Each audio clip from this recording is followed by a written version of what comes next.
মাত্র ১০ মিনিটে স্টিলের বাটিতে আজকে আমি আপনাদের মিষ্টি দই তৈরি করে দেখাবো, যেটা বানানো কিন্তু একদম জলের মতো সহজ। না বেশি সময় ধরে দুধ জাল করার দরকার পড়বে, আর না লাগবে মাটির হাঁড়ি। যে কোনো পাত্রে আপনারা এই মিষ্টি দইটা জমিয়ে নিতে পারবেন। আর যারা অনেকবার মিষ্টি দই বানানোর ট্রাই করেছেন কিন্তু একবারও পারফেক্ট হয়নি, তাদের জন্য স্পেশালি আজকের রেসিপিটা। প্রথমবারে একদম পারফেক্ট মিষ্টি দই কিন্তু আপনারা তৈরি করে নিতে পারবেন। আর বিশ্বাস করুন, এই দইটা একবার খেলে আর কিন্তু দোকান থেকে এক্সট্রা করে ক্ষীর দই কিনে এনে খেতে হবে না, কারণ এই মিষ্টি দইটাই এতটা ক্রিমি হবে যে খেলে মনে হবে ক্ষীর দই খাচ্ছেন। এই রেসিপিটা দেখার পর আপনাদের কিন্তু দই টেস্ট করার জন্য আর ৮ থেকে ৯ ঘন্টা অপেক্ষা করতে হবে না। তার সাথে যখনই মন চাইবে তখনই কিন্তু আপনারা এই দইটা তৈরি করে নিতে পারবেন। খুব সহজ একটা রেসিপি, আশা করছি আপনাদের ভালো লাগবে। তো হ্যালো এভরিওয়ান, কেমন আছেন আপনারা সবাই? আশা করি আপনারা সবাই ভালো আছেন and welcome to my channel. তো আজকের এই রেসিপিটা যদি আপনাদের ভালো লেগে থাকে অবশ্যই লাইক আর শেয়ার করবেন, আর আমার চ্যানেলে নতুন এসে থাকলে চ্যানেলটাকে সাবস্ক্রাইব করে নেবেন। চলুন তাহলে আর দেরি না করে ঝটপট বানিয়ে ফেলি এই দারুণ স্বাদের মিষ্টি দই। মিষ্টি দই বানানোর জন্য প্রথমে আমি একটা মিক্সিং বোল নিয়ে নিলাম, আর এর মধ্যে দিয়ে দিচ্ছি মেজারিং কাপে মেপে 2 কাপ হালকা গরম জল। তো আমি এখানে মেজারিং কাপে মেপে নিচ্ছি, আপনারা যে কোনো চায়ের কাপ বা বাটিতে মেপেও কিন্তু নিয়ে নিতে পারবেন, কিন্তু খেয়াল রাখবেন জলটা যাতে হালকা গরম থাকে। এবারে ওই একই কাপে মেপে আমি এখানে 1 কাপ গুঁড়া দুধ নিয়েছি। গ্রামে যদি বলি এখানে 100 গ্রাম গুঁড়া দুধ আছে, আর আপনারা কিন্তু যে কোনো ব্র্যান্ডের গুঁড়া দুধটা নিয়ে নিতে পারবেন। তো এখানে গুঁড়া দুধটা আমি জলের মধ্যে দিয়ে দিলাম। এবারে একটা হ্যান্ড উইক্সের সাহায্যে খুব ভালো করে গুঁড়া দুধটাকে আমাদের মিশিয়ে নিতে হবে। জলটা যদি হালকা গরম থাকে তাহলে কিন্তু খুব সহজে গুঁড়া দুধটা মিশে যাবে। আর এখানে 1 কাপ গুঁড়া দুধের জন্য কিন্তু আমি 2 কাপ জল নিয়েছি। এই জিনিসটা একটু খেয়াল রাখবেন, কারণ মাপটা সঠিক হলে আমাদের মিষ্টি দইটা কিন্তু একদম পারফেক্টভাবে তৈরি হয়ে যাবে। তো এখানে দেখুন আমি গুঁড়া দুধটাকে ভালো করে মিশিয়ে নিয়েছি, কোনো রকম কিন্তু দলা পেকে যায়নি। তো এখন এটাকে আমরা সাইডে রেখে দেব। এবারে আমরা মিষ্টি দইয়ের জন্য ক্যারামেলটা তৈরি করব। তার জন্য ওই একই কাপে মেপে কিন্তু আমি এখানে হাফ কাপ চিনি নিয়েছি, আর চিনিটা আমি একটা ফ্রাই প্যানের মধ্যে নিয়ে নিচ্ছি। আপনারা চাইলে কড়াইতেও কিন্তু ক্যারামেলটা তৈরি করে নিতে পারেন। এবারে চিনিটাকে আমি হাত দিয়ে একটু ভালো করে ছড়িয়ে দিচ্ছি, আর গ্যাসের ফ্লেমটা মিডিয়ামে রেখে আমাদের অপেক্ষা করতে হবে চিনিটা মেল্ট হওয়া পর্যন্ত। এখানে কিন্তু কোনো রকম জল অ্যাড করার প্রয়োজন নেই, শুধু গ্যাসের ফ্লেমটা মিডিয়ামে রেখে দেবেন। কিছুক্ষণের মধ্যেই দেখবেন চিনিটা এরকম হালকা হালকা ক্যারামেল হতে শুরু করবে।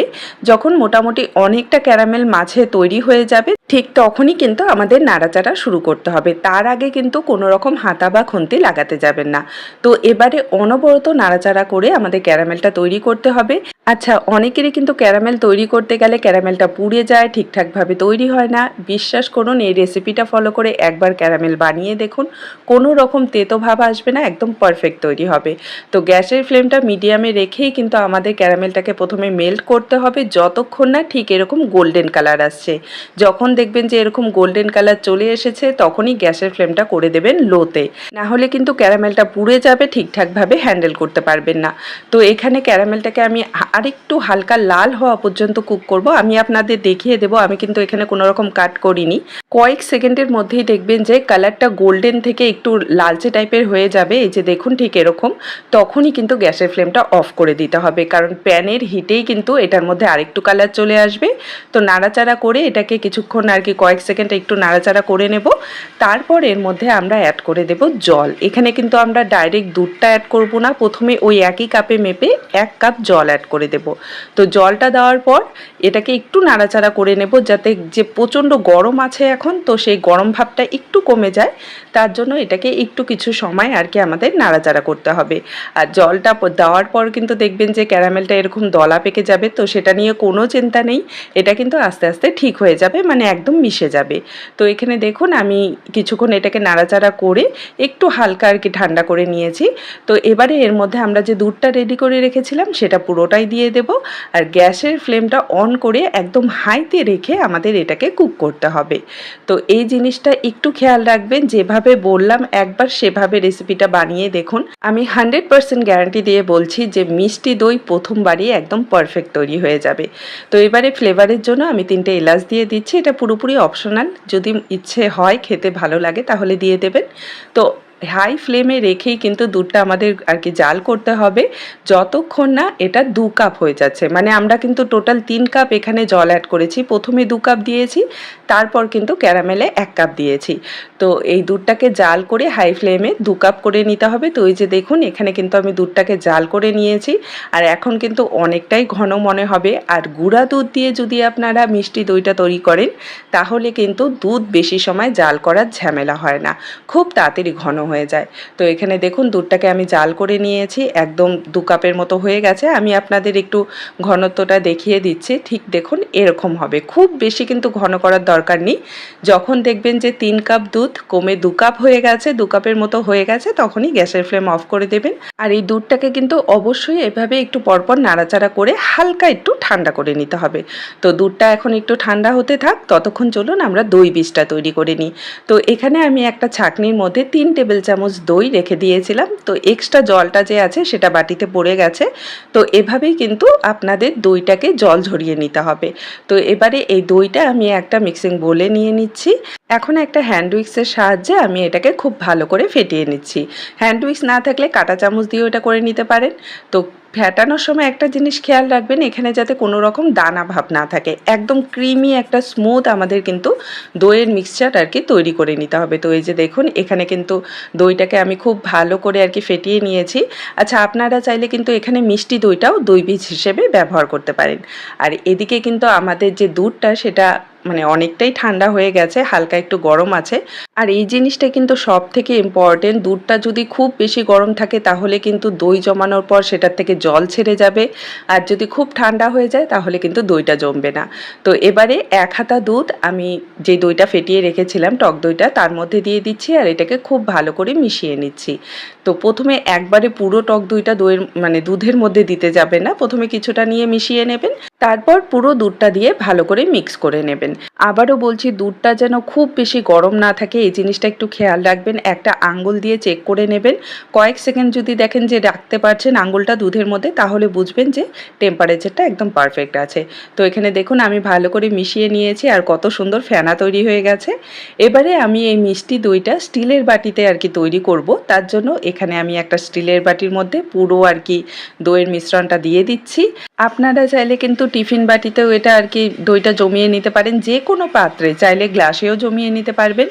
এবারে আমি একটা ফয়েল পেপার দিয়ে এটার মুখটা ভালো করে আটকে দিচ্ছি। যদি ফয়েল পেপার না থাকে তাতেও কোনো অসুবিধা নেই, এমন একটা ঢাকনা ব্যবহার করবেন যেটার ভেতর দিয়ে আর কি বাতাস না যেতে পারে, তাহলে দইটা খুব তাড়াতাড়ি জমে যাবে। আর আমরা যেহেতু 7-8 ঘন্টা দইটাকে রাখবো না, 10 মিনিটে তৈরি করব, তার জন্য এখানে আমি একটা কড়াইতে কিছুটা পরিমাণ জল খুব ভালো করে ফুটিয়ে নিয়েছি, তার উপর একটা স্ট্যান্ড রেখে দইয়ের বাটিটা বসিয়ে দিলাম। আর এটাকে ঢাকা দিয়ে আমরা জাস্ট 10 মিনিট কুক করব, স্টিম করব মিডিয়াম আঁচে। খুব বেশি সময় ধরে এটাকে স্টিম করার বা ভাপিয়ে নেওয়ার কোনো দরকার নেই, 10 মিনিট স্টিম করে নিলেই যথেষ্ট। তো এখানে আমি 10 মিনিট ভাপিয়ে নিয়েছি, জলটাও দেখুন অনেকটাই শুকিয়ে গেছে। তো এবারে এটাকে আমি এভাবেই রেখে দেবো, ঢাকনাটা খুলবো না, মানে ফয়েল পেপারটা খুলবো না, এভাবেই ঢাকা দিয়ে রেখে দেবো যতক্ষণ না বাটিটা পুরোপুরি ঠান্ডা হচ্ছে, মানে রুম টেম্পারেচারে আসছে, ততক্ষণ কিন্তু আমাদের ওয়েট করতে হবে। তো এই যে দেখুন এখানে একদম পুরো বাটিটা ঠান্ডা হয়ে গেছে। আমি আপনাদের ঢাকনাটা আর কি ফয়েল পেপারটা খুলে দেখাচ্ছি, দেখুন কতটা সুন্দরভাবে দইটা আর কি বসে গেছে। আমি আপনাদের কাছ থেকে খুব ভালো করে দেখিয়ে দিচ্ছি, এই যে দেখুন কতটা সুন্দরভাবে দইটা আর কি তৈরি হয়েছে। চাইলে কিন্তু আপনারা এই সময়ই এটাকে টেস্ট করতে পারেন, কিন্তু মিষ্টি দই ঠান্ডা ঠান্ডাই খেতে কিন্তু ভালো লাগে।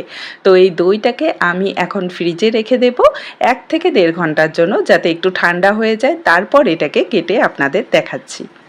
তো এই যে দেখুন ঠান্ডা ঠান্ডা মিষ্টি দই কিন্তু এখানে একদম রেডি হয়ে গেছে, আর কতটা সুন্দর কালার এসেছে, তার সাথে একদম পারফেক্টভাবে কিন্তু সেট হয়ে গেছে।